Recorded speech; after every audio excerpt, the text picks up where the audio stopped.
What is up, guys? Thought I would give my thoughts on whether you should pay a visit to the London Docklands Museum. So, I was actually at the London Docklands Museum today. I went there a little while ago. Just to kind of spend an hour around in there. It's like sometimes it's kind of nice to walk, to spend an hour walking about in there. Enjoying, to see what's in there, and have a good time. I mean, obviously, there's a lot in there for the younger kids. A lot of interactive elements in there. Um, I mean, if the younger kids, I mean, there might come a time where you're in there, the younger kids might get bored of walking around and looking at things. So there is actually a little kind of soft play area for the younger kids down on the ground floor. It's called Mudlarks. Um, that is mainly for the younger kids. So if you wanted to take them in there, you can do that. Um, I mean, obviously, that I think today I think it was probably the busiest I've actually seen the museum. I don't think I've ever seen it as busy as it was in there today. I think the reason why a lot of people love going in there is because obviously it's free entry. Obviously, it's one of those places where you don't have to pay to go in. Obviously, the only thing that you're really paying for is if you buy food and stuff in there, and if you buy, there's like a little gift shop in there, again on the ground floor, and if you're buying, um, you know, if you buy some, and that again, that's what you're paying for. Is if you're buying some little things in the gift shop, that's about it. I mean, obviously, I don't think they have any issues with people taking their own food in. I think if people want to do that, they don't have a problem with that. Um, I mean, obviously, there are toilets on the ground floor again. The other day they weren't actually, they were actually out of use because they were actually doing some kind of improvement work on them or something like that, some kind of refurbishment in there. But today when I went there, they were open again, so I'm assuming they've finished that work in there now.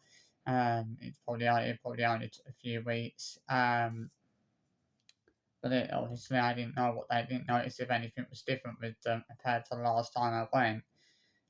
Because I didn't go into the loos today, so well into the men's loo today, so I didn't notice anything different. But I mean, obviously, it is a nice place to go to. There is one little section though that might not be too good for the younger kids. It's called Sailor Town, and the reason I say it might not be too good for the younger kids is because it is, pretty dark in that section of the museum, and the younger kids might not like that section, so you might want to carry them through that section of the museum. Other than that, there's not really. Other than that, there's not really any other sections. I would say don't take your younger kids in.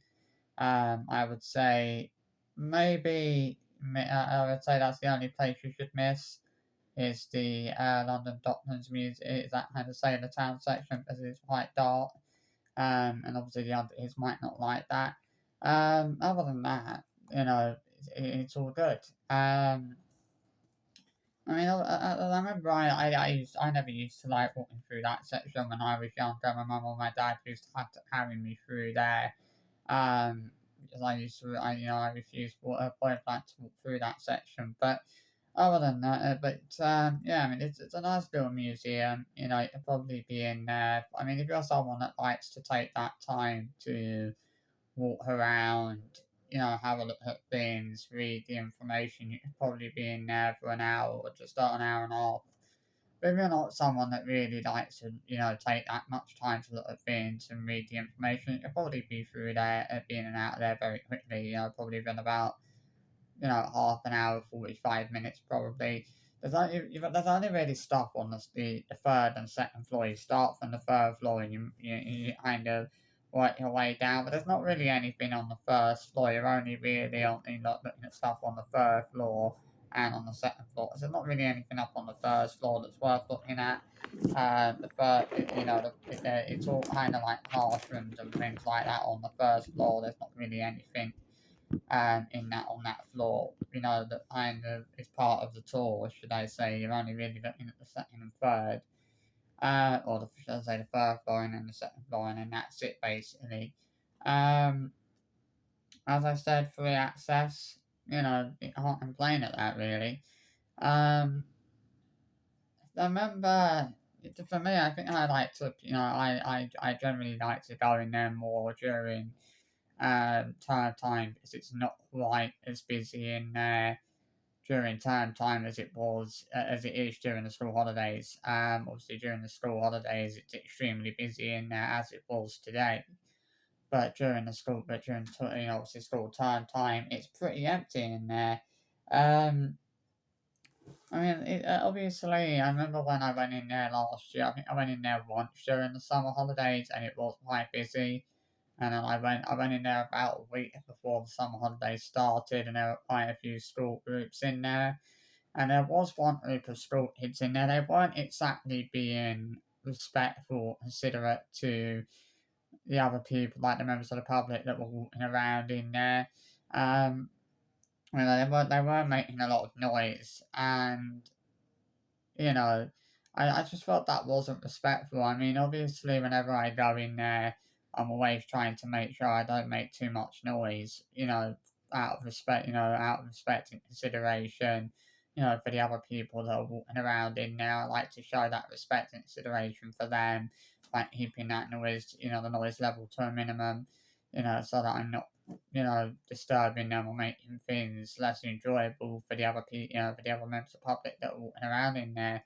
But as I remember when we used to go, it's obviously where my school was. It was only about 10 minutes walk away from the museum, so we were in there quite often on school trips, and we always, whenever we went to a museum, we would always be told to, be on our best behaviour, keep the noise to a minimum, out of respect and consideration for the members of the public walking around in there. But sometimes school kids don't choose to be on their best behaviour, and they do choose to mess around a little bit. Um, what school kids don't. I think school kids, when, like they see school trips as that perfect opportunity to mess around and just not be exactly on their best behaviour, you know what I mean?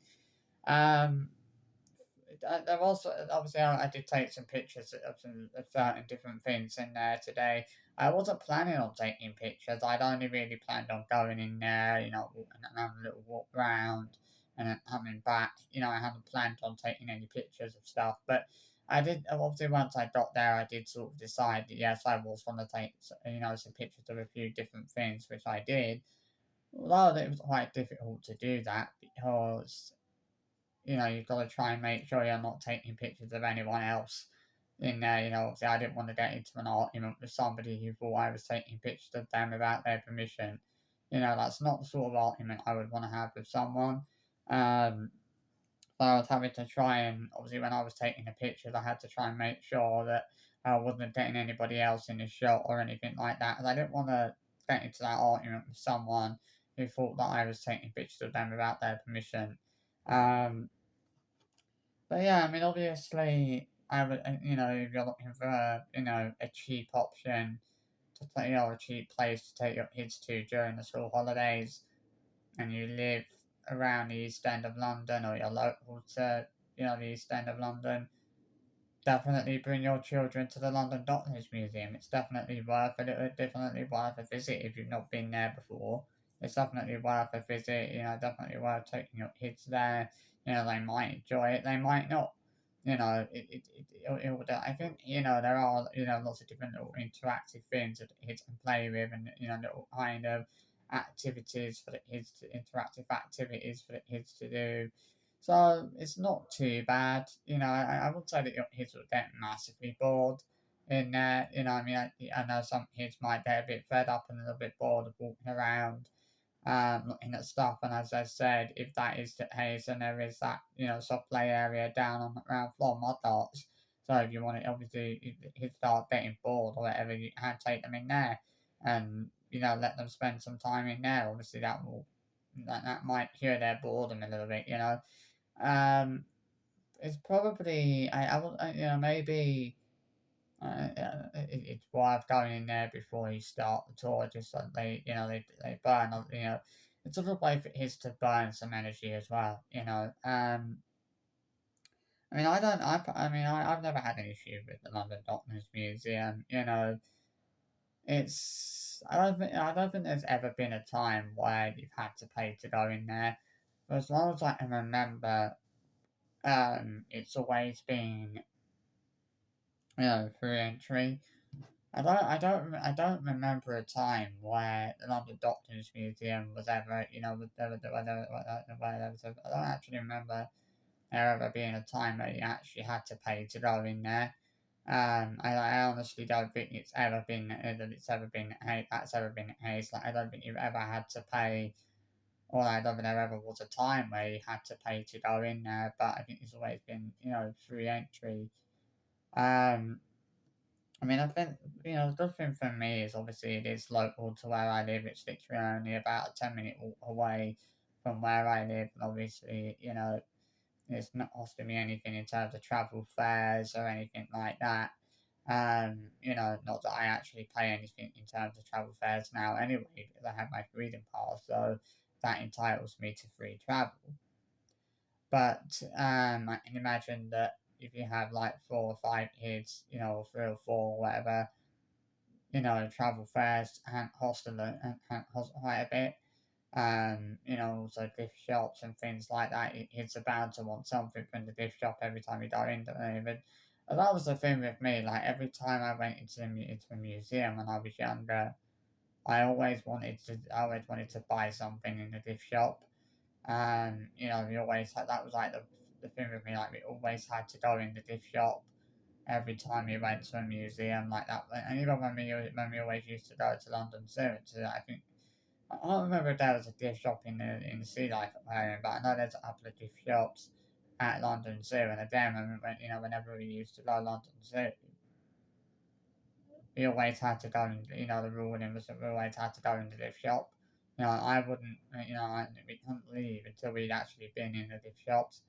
I mean, obviously, I've often wondered what it's like for the staff, like once they've shut the museum off, for the night. Like the museum opens at 10 and it closes at 5.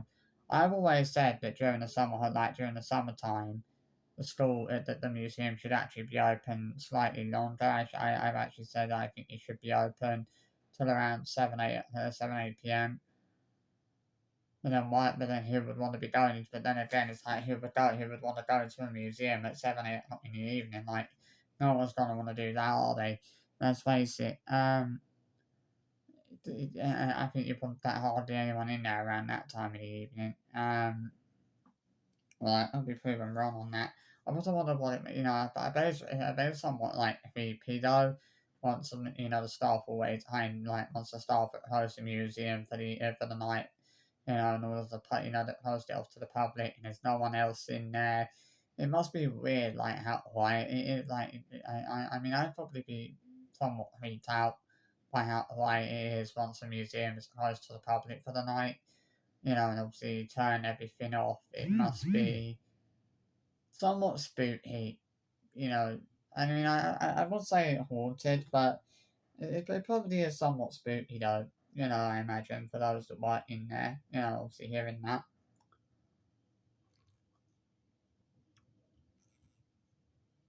Obviously being, obviously doing that, closing the museum up for the public, closing the museum up for the night for the public. Um, I mean, yeah, it's definitely worth going there though if you've not been there already. Um, I mean, I like going in there because obviously, as I said, it's local to me. It's not costing me anything to go in there. I like to spend about an hour there. I think I was there for about 45 minutes or so. It's nice to just walk around in there. I mean, some of the things that they have on display in there are, amazing, to be honest. Um, I think, to be honest, I think you have to be like a fan of museums and stuff you have to try to really sort of enjoy them and sort of appreciate them. I think if you're not a big fan of museums, then you won't really enjoy going in there and into museums and things, all that, walking around museums and things like that, all that much. Like, you won't really appreciate them. But I think if you like that's what the sort of thing you're into, then you sort of appreciate them a little bit more than some people would. Um, I think I think that to be honest, like, when I was reading looking online the other day, there wasn't that many negative reviews. I mean, there were a few. I think a lot of people had complained about how bad it is for like disability and like disability access.